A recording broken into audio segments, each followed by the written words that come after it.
Hola, mi nombre es Ana Cristina González y el día de hoy vamos a hablar acerca de las variables aleatorias. Estas se definen como una función matemática que asocia a cada posible resultado de un experimento aleatorio un valor numérico real, permitiendo representar y analizar cuantitativamente fenómenos sujetos al azar.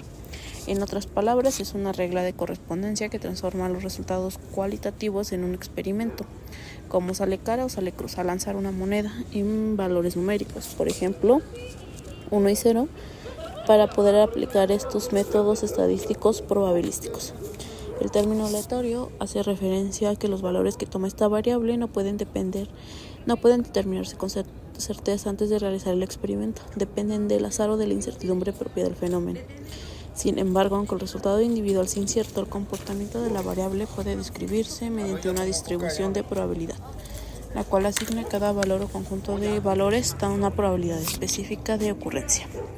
Vamos a tener dos tipos de clasificación. Tenemos las discretas, que son aquellas que solo pueden asumir un número finito contable de valores. Suelen representar conteos, como el número de hijos de una familia, el número de autos que pasan por una intersección en un minuto, la cantidad de defectos en una producción. Estas variables se describen mediante una función de probabilidad que asigna a cada valor posible una probabilidad concreta. Después tenemos las continuas, que pueden tomar cualquier valor dentro de un intervalo conjunto continuo de números reales.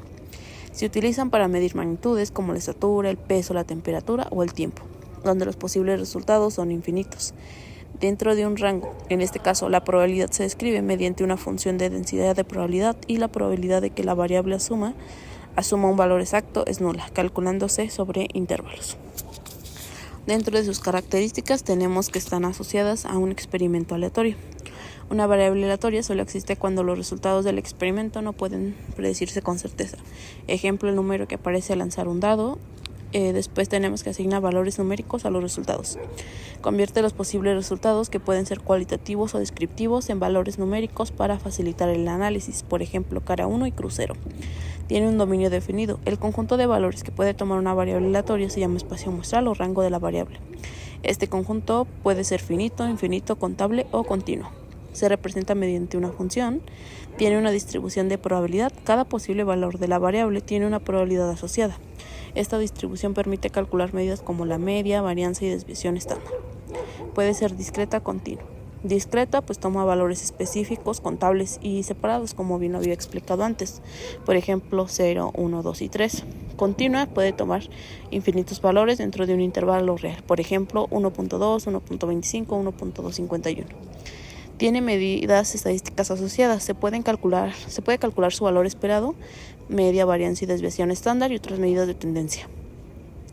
Permite modelar fenómenos reales. Las variables aleatorias se usan para representar situaciones inciertas en física, economía, ingeniería, biología, psicología, etc.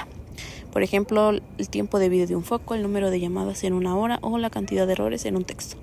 Sigue leyes probabilísticas específicas. Cada variable aleatoria tiene un modelo probabilístico como binomial, normal, Poisson, exponencial, y sirve como base para la estadística inferencial, puesto que gracias a las variables aleatorias es posible hacer estimaciones, predicciones o pruebas de hipótesis. Dentro de las ventajas tenemos que permiten modelar fenómenos aleatorios de forma cuantitativa. Facilitan el análisis y la inferencia estadística, permiten hacer estimaciones y predicciones, fundamentan pruebas de hipótesis y control de calidad y favorecen decisiones basadas en datos y evidencia. Dentro de las ventajas tenemos que pueden ser difíciles de determinar la distribución correcta. Esto se debe a que en muchos casos no se conoce con certeza qué tipo de distribución sigue, si es normal, binomial, etc. Requieren supuestos teóricos. Los métodos estadísticos basados en variables aleatorias suelen depender de supuestos como independencia, normalidad, homogeneidad. Sensibilidad a errores de muestreo, puesto que si los datos obtenidos no representan correctamente a la población, las estimaciones basadas en la variable aleatoria pueden ser sesgadas. Interpretación compleja. Los conceptos de probabilidad, distribución y esperanza matemática pueden ser difíciles de comprender o aplicar correctamente. Y por último, no garantizan certeza absoluta, puesto que aunque permiten medir la incertidumbre, las variables aleatorias no eliminan el azar. Pero ¿cuál es su importancia dentro de la estadística inferencial? Bueno, su importancia es más específica. Se basa en que son uno de los pilares fundamentales de la estadística y la probabilidad, ya que permite traducir fenómenos inciertos del mundo real en valores numéricos que pueden ser medidos, analizados e interpretados. Sin ellas sería imposible aplicar métodos estadísticos para describir comportamientos que dependen del azar. Asimismo, su importancia radica en que estas variables aleatorias permiten representar la incertidumbre y la variabilidad de los datos. En lugar de trabajar con valores fijos, usamos distribuciones de probabilidad para entender los posibles resultados de un fenómeno. Esto es clave para las interferencias sobre una población a partir de una muestra y estimar parámetros y probar hipótesis. Por ejemplo, si lanzamos un dado, la variable aleatoria es el número que aparece. Su distribución de probabilidad es uniforme porque cada número tiene la misma probabilidad de salir. Si tomamos varias muestras de lanzamientos, podemos estimar la probabilidad de cada número y probar hipótesis como el dado está equilibrado. Así, las variables aleatorias permiten calcular probabilidades y tomar decisiones basadas en los datos a pesar de la incertidumbre. Si no existieran estas variables aleatorias, en la estadística inferencial no podríamos modelar ni manejar la incertidumbre inherente a los datos.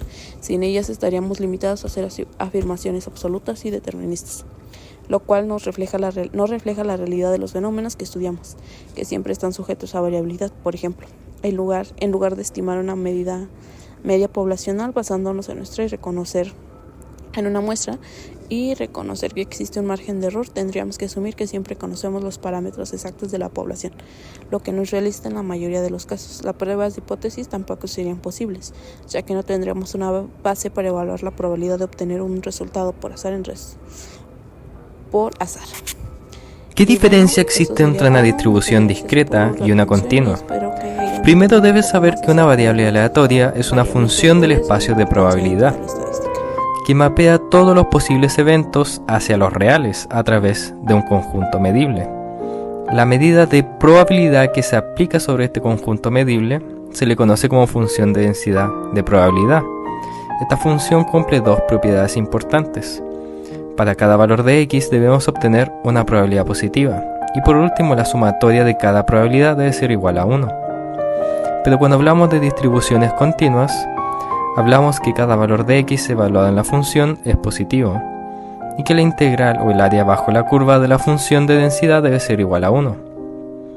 Si buscamos la probabilidad de cierto valor en específico, en el caso discreto solo basta con evaluarlo en la función de probabilidad. Y en el caso continuo podemos calcular la probabilidad de que nuestra variable sea menor, o podemos calcular la probabilidad de que sea mayor. Pero no podemos calcular la probabilidad exacta, pues solo podemos aproximarnos a través de un intervalo. Aunque esto parezca una desventaja, en realidad nos permite dar el siguiente paso. Para entender el comportamiento de una distribución necesitamos conocer sus momentos. El primer momento de una distribución es su valor esperado.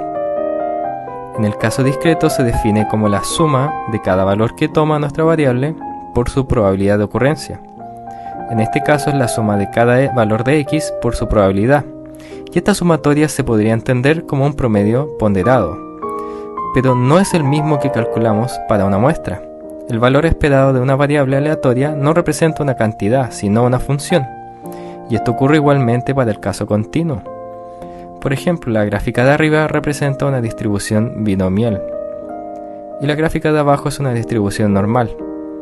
El valor esperado de una binomial es n por p, y en la normal es mu. El segundo momento central de una variable aleatoria es la varianza.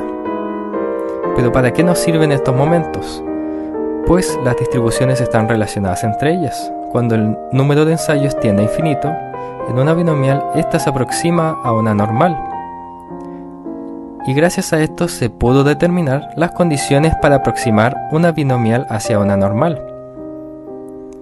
Entre ellas el valor esperado de una binomial debe ser mayor o igual a 5 y la probabilidad de éxito debe ser cercana a 0,5. Imagina un experimento donde se realizan 56 ensayos y la tasa de éxito por ensayo es de 50%. Si queremos calcular la probabilidad de obtener al menos 26 ensayos exitosos, debemos sumar una gran cantidad de probabilidades. Y en épocas donde no existía la calculadora, estas operaciones eran costosas. Pero si conocemos la media y la varianza de la binomial, podemos reemplazarlas en la normal. Utilizando los momentos podemos calcular convergencias en probabilidad y distribución bajo ciertas condiciones. Sin embargo, cuando pasamos de discreto a continuo es necesario realizar una corrección de continuidad para considerar el valor 26. Finalmente, como puedes ver, el resultado se acerca perfectamente a la binomial.